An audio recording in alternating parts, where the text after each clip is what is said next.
Senhor, chamaste-me, aqui estou. Chamaste-me, aqui estou.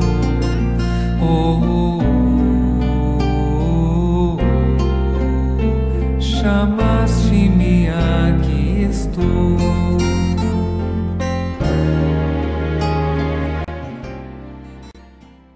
Então, ela é o local onde a nossa vocação ela é sustentada.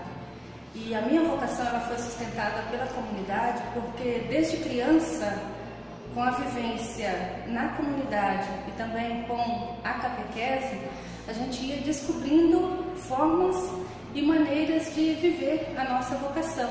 Então, nos grupos de reflexão, entoando os cantos na comunidade, ajudando no que a comunidade precisava, e assim a gente foi crescendo também nesse espírito comunitário. E eu penso que a família ela é muito importante nesse momento, porque a família, em primeiro momento, é a que nos leva a essa vivência comunitária. E depois isso vai crescendo também o nosso compromisso com a sociedade. Então nós vamos crescendo espiritualmente, vamos crescendo na vivência comunitária e vamos crescendo também no desenvolvimento social, ajudando com nossos dons, com nossas qualidades, fazendo com que o projeto de Deus aconteça com a nossa missão e com o nosso trabalho.